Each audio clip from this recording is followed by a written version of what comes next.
When certain names are mentioned, our minds instantly conjure images of absolute evil monsters etched in the shadows of history. But is the human soul ever truly that simple? We are not here to justify the atrocities they committed. No amount of light can ever wash away the blood on their hands. Nothing can excuse their crimes. However, we are here to pull back the curtain on the chilling paradox of the human condition, to show that even within the most profound darkness, there existed a flicker of something unexpectedly positive. We are here to witness the dual mask where the shadow is deep, but the light, however small, is real. Adolf Hitler, a name that became synonymous with the greatest darkness of the 20th century, the man behind the mask of the Führer.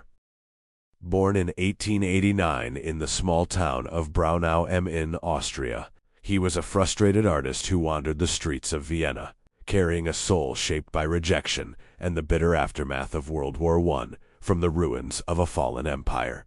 His radical ideology began to take root.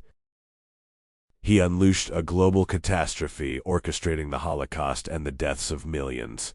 Under his command, the world witnessed systematic genocide, the destruction of entire nations, and the coldest form of human cruelty ever recorded in history. Yet, in a bizarre twist of nature, this architect of death was a fervent protector of animals and the environment. He signed the first animal welfare laws banning vivisection and cruel hunting practices. A man who could order the destruction of a race, but would weep for a wounded bird, considering himself a humble guardian of the wild. Pablo Escobar, the king of cocaine and the leader of the Medellin cartel, a man who held an entire nation hostage. Born in 1949 in Rio Negro, Colombia, and raised in the slums of Medellin, he started as a petty street thief, stealing gravestones and cars, driven by a desperate ambition to escape the shackles of poverty and become a millionaire by the age of 25. He orchestrated a reign of terror responsible for the deaths of thousands, including police officers, judges, and innocent civilians. He bombed airplanes, leveled government buildings, and turned the streets of Colombia into a war zone to protect his empire of poison. Yet, to the poor of Medellin, he was Robin Hood. He built entire neighborhoods for the homeless, constructed dozens of soccer fields, and distributed millions to those forgotten by the state. A brutal narco-terrorist who was genuinely loved by thousands as a savior of the slums.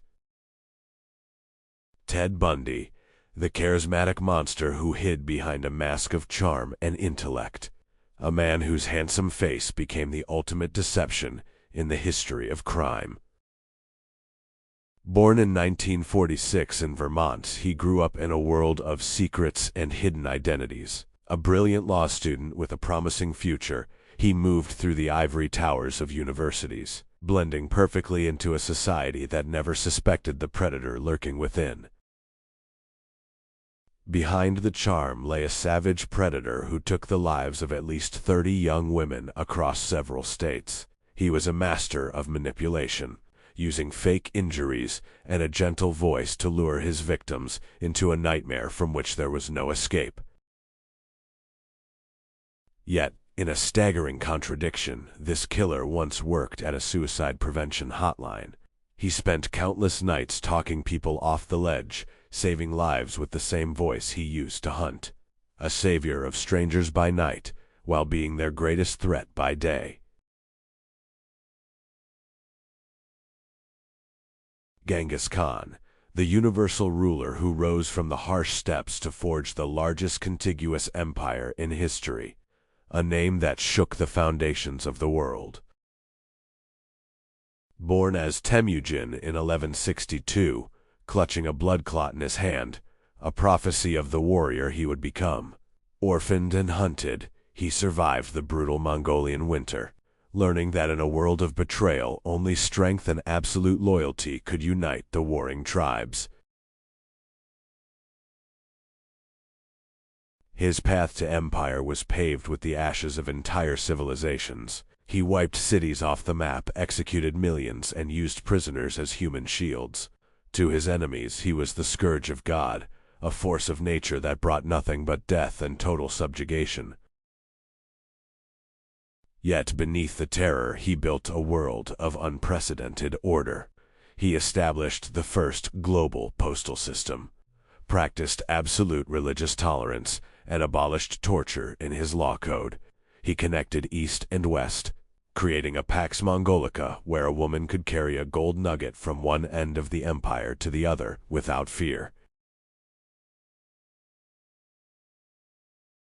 The Yakuza, Japan's shadow empire, a brotherhood bound by blood, ink, and a code of silence that has endured for centuries within the heart of the rising sun.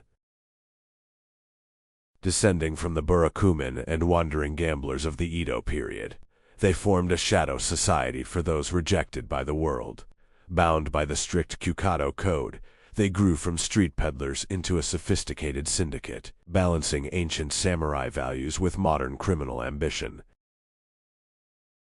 They are a syndicate of vice, controlling a vast underground empire of human trafficking, extortion, and brutal violence. To cross them is to face the Yubitsum, the ritualistic severing of fingers, and a debt of blood that can never be fully repaid.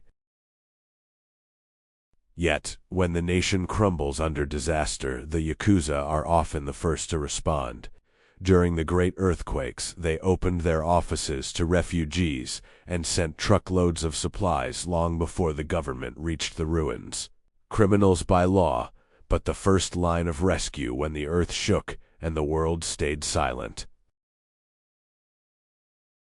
After witnessing the jarring echoes of the dual mask, we are left with a haunting question that has echoed through the ages. Is evil a shadow we are born with, an inherent part of our fabric?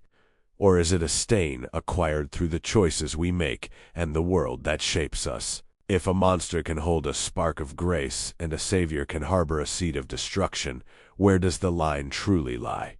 The mask is off, but the mystery of the human soul remains. Is the light within us a gift or a constant battle? Thank you for watching.